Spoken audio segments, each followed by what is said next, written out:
Selamünaleyküm arkadaşlarım. Ben Sena. Bugün sizlere bir vlog çekmeye başladım ve bu vlogumun bir kısmında da sesli bir şekilde sizlere sohbet etmek istedim. Bugünkü videomda sizlerle 3 aylar hakkında, 3 aylar planım hakkında konuşacağız. Şunu söyleyeyim öncelikle.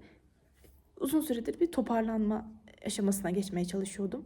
Çünkü bu sıralar çok fazla ödevlerim, sunumlarım üst üste geldi ve yapmam gereken görevlerimi, ibadetlerimde, Kur'an okumamda, Risale okumamda aksaklıklar yaşamaya başladım. Ve bunu üstesinden gelmek için bir plan, program yaptım yine. 3 aylarda geliyor bildiğiniz gibi. Çok şükür. 3 aylara başlangıç amacıyla 3 aylara çok güzel bir şekilde başlayayım, planlı programla başlayayım diye hedefledim, niyet ettim.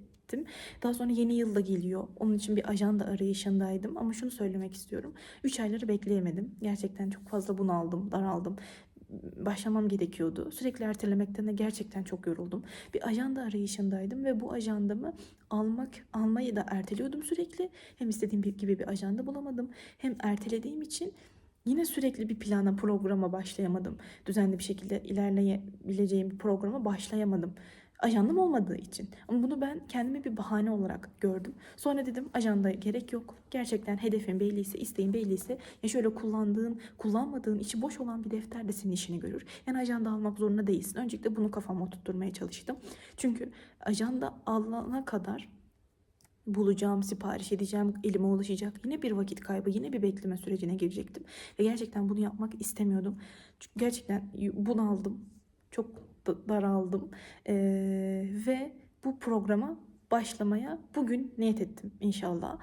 3 ayları da bekleyebilirim. Pazartesi dedim. Pazartesi başlarsın ama gerçekten erteleyenler helak oldu. Ayetinden yine aklıma şu anda geldi. Gerçekten daha fazla ertelemek, sürekli sonra zamanı ertelemek, belli bir güne şu gün başlayacağım demek gerçekten hoşuma gitmeyen bir durum.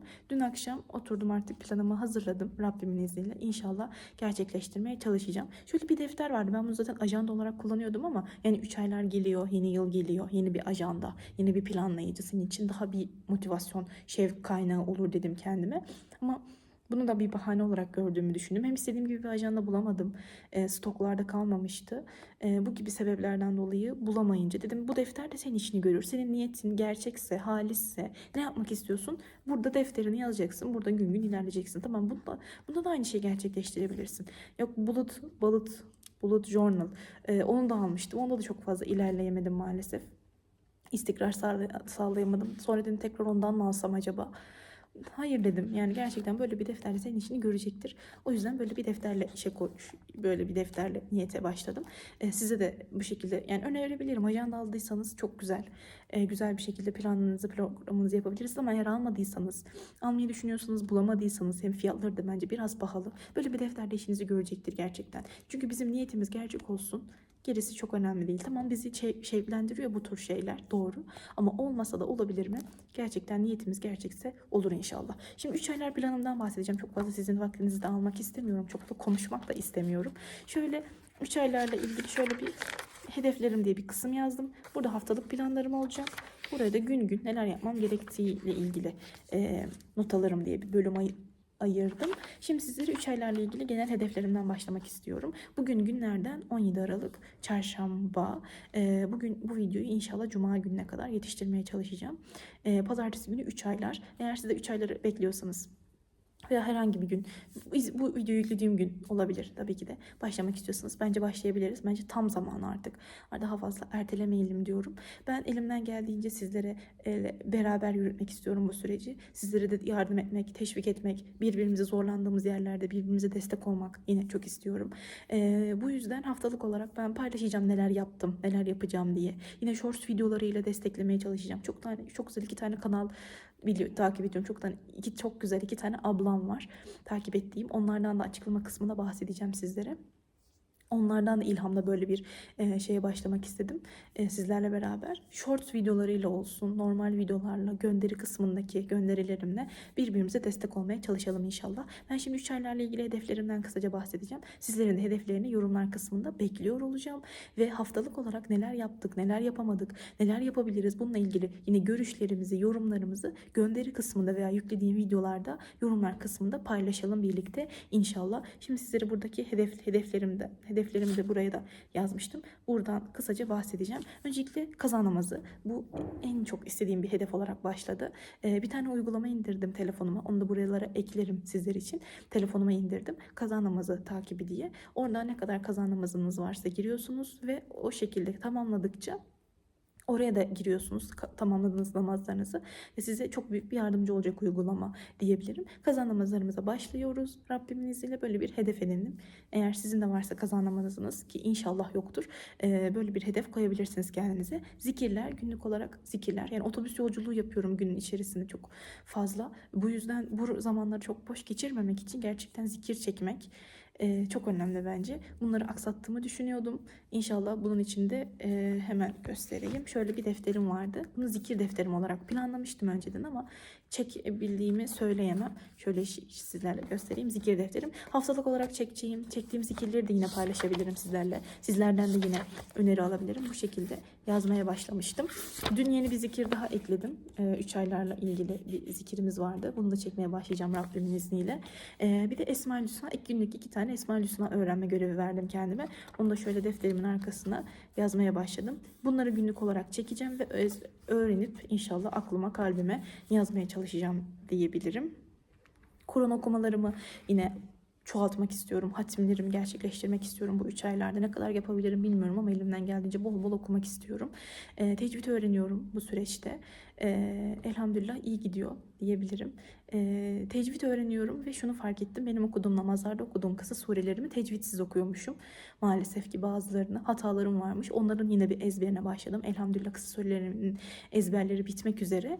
Günlük ezber yapmak istiyorum kendime. Gerçekten Kur'an-ı Kerim'imizde yani kısa sureler mevcut. Yine okuduğumuz namazda okuduğumuz sureler, onları güzel bir şekilde ezberleyip okumak yine çok güzel. Yine Yasin, Tebareke, Mülk gibi sureleri de yine ezberlemek istiyorum. Yani günlük yarım saat kadar kendime sure ezberi koydum.